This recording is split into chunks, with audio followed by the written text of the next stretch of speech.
उसका 20 अध्याय है और 28 आयत। मनुष्य का पुत्र इसलिए नहीं आया कि उसकी सेवा की जाए, बल्कि इसलिए आया आप सेवा टहल करें, कि आप सेवा टहल करें।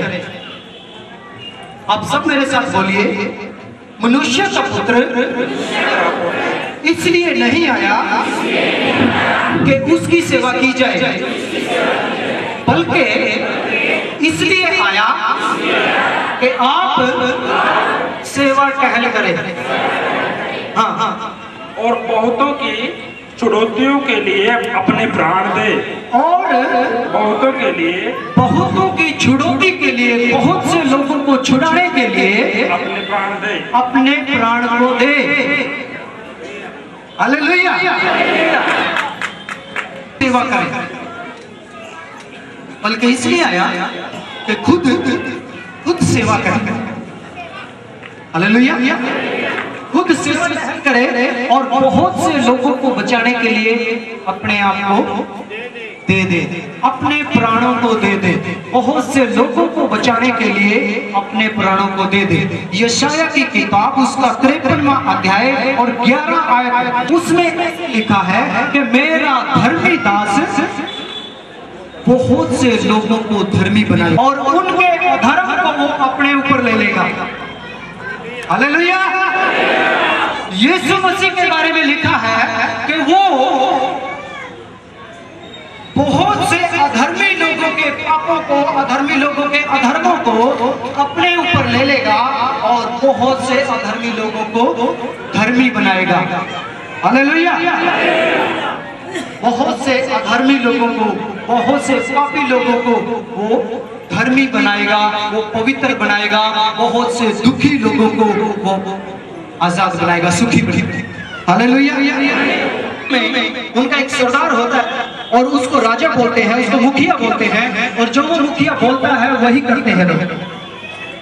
और लोग क्या करते हैं, अपने घर में से कीमती पत्थरों को और सोना या कुछ ऐसी कीमती वस्तुओं को उस राजा के कोट में लगाते हैं। उस राजा की जो ड्रेस है उस ड्रेस के ऊपर लगाते हैं, उसकी कोट के ऊपर लगाते हैं। और सब लोग इकट्ठे होकर जब एक राजा चुना जाता है, तो उसे वो कोट पहनाया जाता है।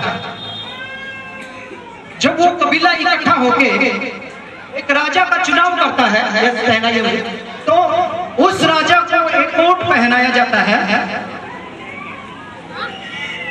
और वो राजा जब उस कोट को डाल लेता है, जिस कोट में सब लोगों के घरों में से कीमती वस्तुएं लगी हुई हैं, उसका मतलब ये है कि सब लोगों के जितने भी यहाँ घर हैं, सब घरों के ऊपर सबसे कीमती वो बातें होंगी जो ये राजा अपने मुंह से बोलेगा।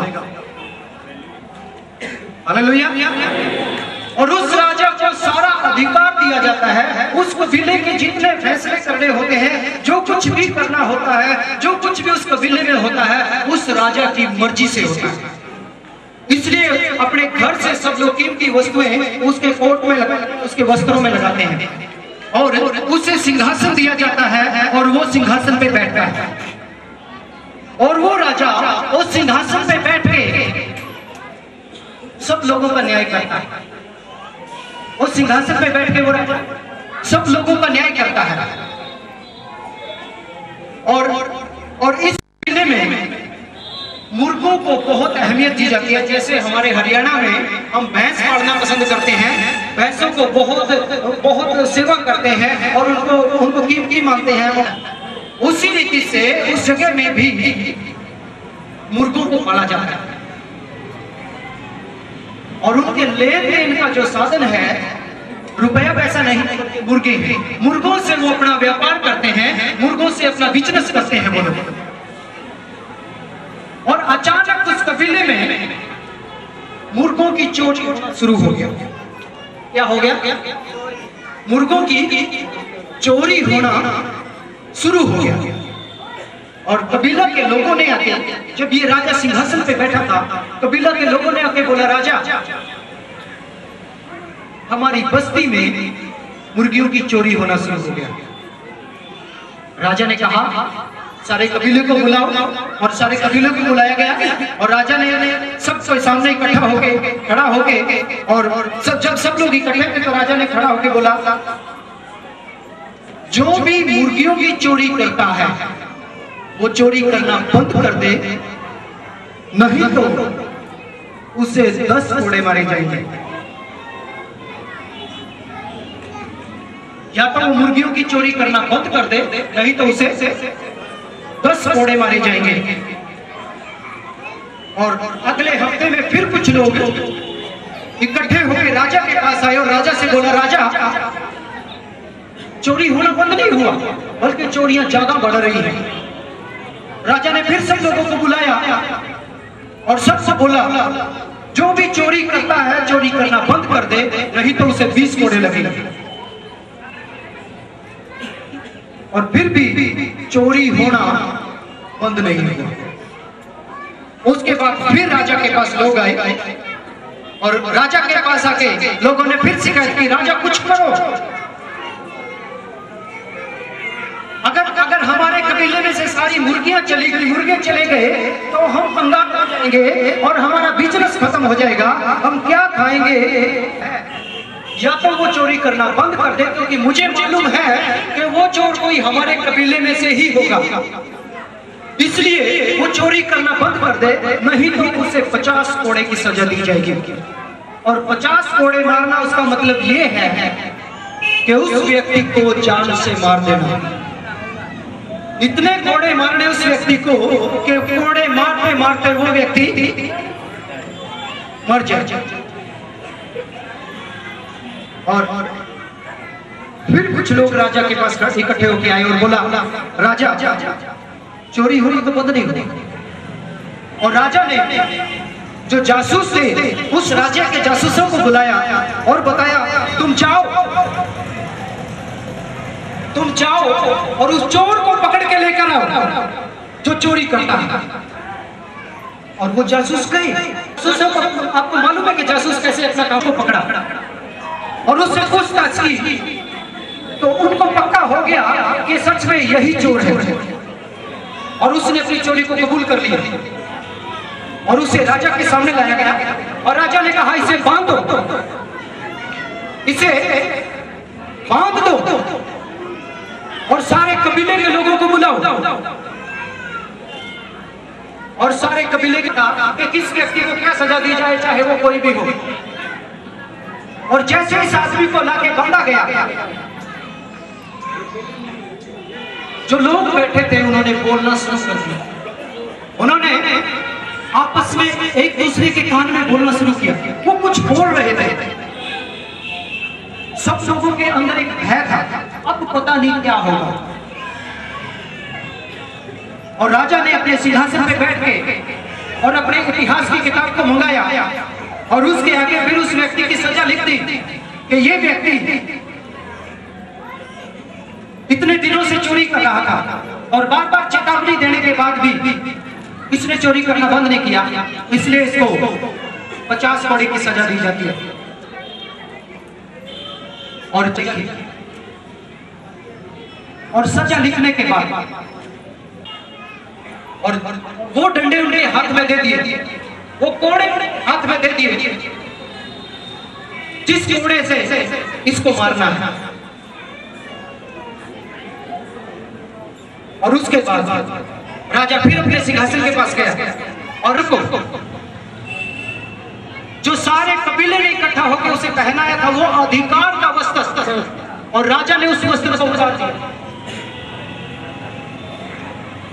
और राजा ने उस वस्त्र को उतार के बड़े आदर के साथ वो सिंहासन के ऊपर रख दिया और राजा ने अपने सिंहासन को छोड़ दिया और खड़ा हो गया। और फिर देखा, और ये चोरी करने वाला उसको कबीले में सबसे होनहार पुरुष है, वो चोरी करने वाला। और ऐसा एक व्यक्ति है जिसको राजा सबसे ज्यादा प्यार करता है, और एक ऐसा अधिकार जो उसकी जान से भी बढ़कर है। उस सिंहासन पे इस अधिकार को पहन के बैठा था। तब राजा ने उसकी तरफ देखा तो राजा ने उसके अंदर,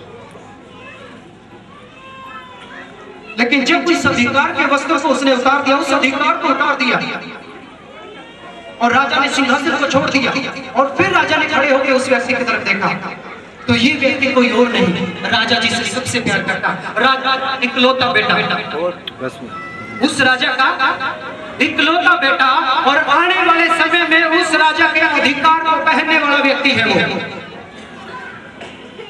और राजा अपने सिंहासन के पास खड़ा होकर देखता है और राजा की आंखों में आंसू निकलना शुरू हो गया और राजा का दिल उस बेटे और बाप के प्यार से भर गया, उस बाप के प्यार की ममता से भर गया उसका दिल, और वो रोने लगा और वो दौड़ के गले से लगाया, और जैसे उसने अपने बेटे को गले से लगाया उन नौजवान लोगों को बोला, इसकी सजा मेरी पीठ पे मारो।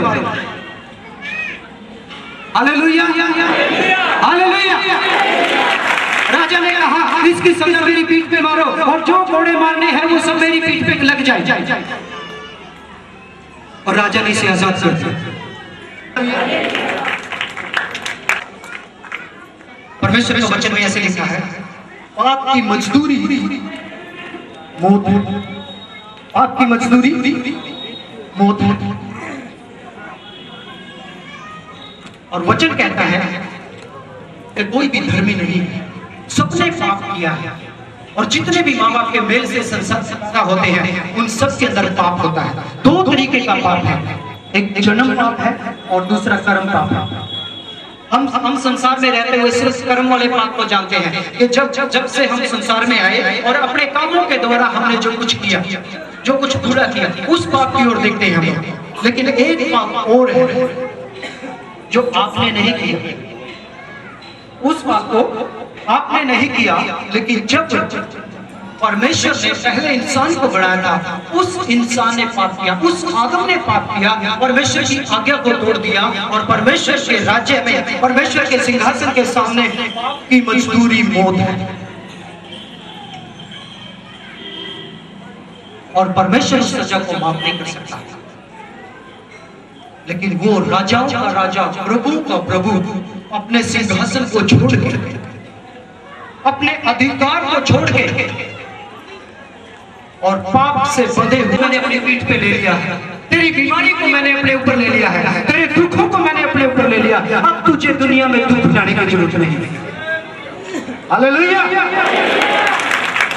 आपकी चाहे कोई भी बीमारी हो, आपके अंदर कोई भी पाप हो, कोई भी बोझ हो, सबका बोझ प्रभु यीशु मसीह ने अपने ऊपर ले लिया है, और आप हर एक बीमारी से, हर एक पाप से आजाद हो चुके हैं। हालेलुया। अभी आपको ये कहने की जरूरत नहीं है कि मैं पापी हूं, आपको ये कहने की जरूरत नहीं है मैं बीमार हूं, ये कहने की जरूरत नहीं है मैं दुखी हूं, ये कहने की जरूरत नहीं है ओ मैं बड़ा मजबूर हूं, क्योंकि आपके बोझ को विश्वास करे वो नाश ना हो बल्कि अनंत काल का जीवन पाए। हालेलुया। आपके बोझ को यीशु मसीह ने अपने ऊपर उठा रखा है, इस बात को याद रखें, इस बात को कभी नहीं भूलना। और जब आपके जीवन में समस्या आती है, मैंने कई विश्वासी लोगों को ऐसे कहते हुए सुना, कई सेवकों को भी मैंने ऐसे कहते सुना, ओ पास्टर जी मैं बड़ी मुश्किल में हूँ, बड़ी प्रॉब्लम है मुझे, बड़ी समस्या है मुझे, मैं बड़ा दुखी। मेरे पास कुछ दिन पहले एक भाई आया और वो किसी बीमारी से बड़ा परेशान था और मुझे बताया, पास्टर मैं बड़ा दुखी हूँ, मैं बस दिल करता है मैं आत्महत्या कर लूं, मैं बड़ा दुखी हूँ, मैं क्या करूं। मैंने उसकी तरफ ध्यान से देखा, पहले तो मैंने उसकी बातों को बड़े ध्यान से सुना, और जब वो अपनी बात खत्म कर चुका तो मैंने उसे बताया, मेरा परमेश्वर सारे संसार के पाप का बोझ उठा के और सारे संसार को पाप से आजाद कर दिया उसने, तुम अभी भी दुखी हुई।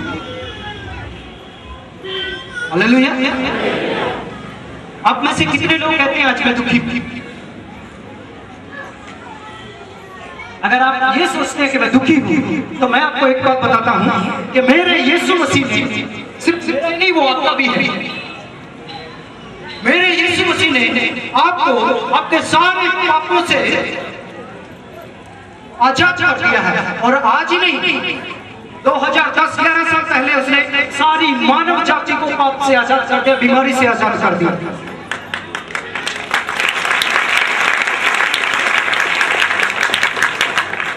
आज आप अगर ये बोलते हैं कि मैं दुखी हूं, तो आपका दुख फिर और कौन दूर कर सकता है?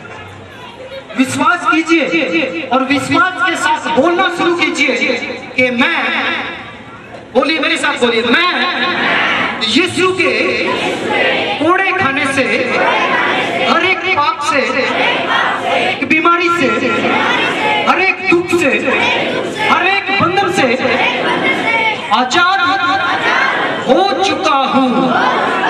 हालेलुया! सब जोर से तालियां बजाएं यीशु मसीह के लिए।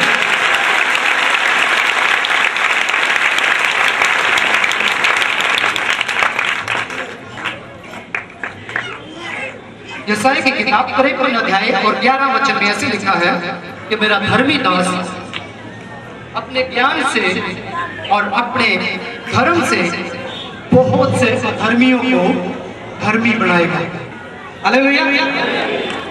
परमेश्वर ने लिखा है कि मेरा धर्मी दास बहुत से लोगों को धर्मी बनाएगा। मेरा धर्मी दास बहुत से लोगों को धर्मी बनाएगा। और बाइबल ये कहती है हम अपनी मर्जी से धर्मी नहीं बन सकते, बल्कि परमेश्वर से विश्वास करने के द्वारा हम लोग धर्मी ठहरते हैं। हालेलुया! परमेश्वर पे विश्वास करने से हम लोग धर्मी ठहरते हैं। और परमेश्वर पे कितने लोग विश्वास करते हैं जो इस झुंड में बैठे हैं? कितने लोग हैं आप में से अपना हाथ उठाएं जो परमेश्वर पे विश्वास? वचन कहता है यीशु मसीह पे विश्वास करने से आप धर्मी ठहरते हैं। परमेश्वर की दया के कारण आप लोग धर्मी ठहरते हैं। अगर आप धर्मी हैं तो आपके अंदर एक चिन्ह भी है कि आप बहुत से लोगों को धर्मी बनाएंगे। आपके अंदर ताकत है, आपके अंदर ताकत है। ये नहीं सोचना कि मैं कमजोर हूं।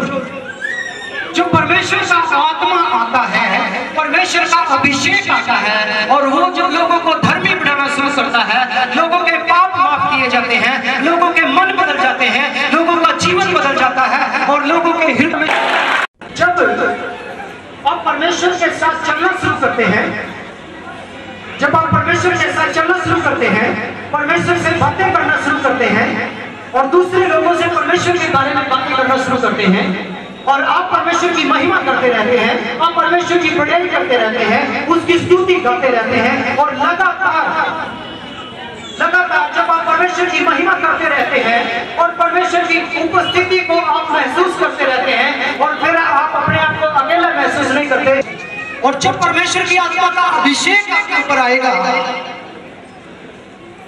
उस आंधी को कोई रोक नहीं सकता। हालेलुया! जो परमेश्वर के अभिषेक की आंधी है उसे कोई रोक नहीं सकता। बस्ती में 3 बदमाश, 3 दादा लोग रहते थे, 3 गुंडे टाइप के लोग रहते थे और ये तीनों उस बस्ती के लीडर थे और वो तीनों आपस में कभी बातचीत नहीं करते थे। वो तीनों एक दूसरे के दुश्मन भी थे। इस बस्ती पूरी 3 हिस्सों में बटी हुई थी और सिर्फ एक ही परिवार था जो परमेश्वर को जानता था। और ये अभिषेक जब उस परमेश्वर के परिवार के ऊपर आया, उस परिवार के ऊपर जो 300 परिवारों के बीच में सिर्फ अकेला परिवार जो इस मसीह को जानता था, ये अभिषेक जब उस परिवार के ऊपर आया और उन्होंने दुआ करनी शुरू की, जैसे 5-6 लोगों ने दुआ करनी शुरू की और दुआ करते करते परमेश्वर की सामर्थ से भर गए और परमेश्वर की आत्मा ने उन्हें अभिषेक किया और उस बस्ती में कुछ परिवर्तन आना शुरू हो गया। जो तीनों लीडर लोग थे, वो गैंग के लीडर तीनों लोग आपस में मिले और आपस में मिलके उन लोगों के ऊपर बड़ा भय था और आपस में मिलके उन्होंने एक योजना बनाई कि हम क्या करें। जो लोग दूसरों को मारपीट करते थे, दूसरों से छीन के लाते थे, उनके अंदर एक बात आई कि अब हम क्या करें, क्योंकि हमने बहुत कुछ कर लिया, बहुत हमने बुरा काम कर लिया, बहुत लूट लिया, अब क्या करें। और ये तीनों योजना बना के उस गली से निकल रहे थे। तभी वो परिवार जो रास्ते में जिनका घर था, वो बैठ कर दुआ कर रहे थे उन तीनों लोगों के लिए। और जैसे उसका नाम वो बोल रहे थे तो उन जाते हुए लोगों ने सुना, अरे ये तो हमारा नाम लेके प्रार्थना कर रहे हैं। और उसने घर के दरवाजे में से झांक के अंदर झांक किया और देखा ये 5-6 लोग बैठ के हमारे लिए दुआ कर रहे हैं और हम हमसे प्यार करते हैं और प्रभु से मांग रहे हैं, प्रभु जी इन लोगों के जीवन पे दया कर दे, प्रभु जी लोगों को बदल दे, प्रभु जी इस बस्ती में शांति आ जाए, ये बस्ती तेरे से प्यार करना लग जाए। और ये तीनों लोग घर का दरवाजा खोल के अंदर आ गए और अपने घुटने टेक लिए और ये तीनों लोग रोने लगे। और जैसे ही तीनों लोग रो रहे थे और उसके बाद जब प्रार्थना खत्म हुई उन लोगों ने अपनी आंखों को खोला और देखा कि वो तीनों लोग तुम्हारे सामने बैठे हैं और ये पूरा परिवार डर गया। उन्होंने सोचा आज तो ये लोग तुम्हें मार डालेंगे, लेकिन उन्होंने बताया डरो नहीं, हम कई दिनों से परेशान हैं, हमारा दिल नहीं करता कि हम आगे गलत काम करें, हम परेशान हो चुके और हम चाहते हैं इस जिंदगी को छोड़ के कुछ अच्छा काम करें। और जैसे उन्होंने घुटने टेके हुए थे उन्होंने बोला हमें बताओ हम क्या करें।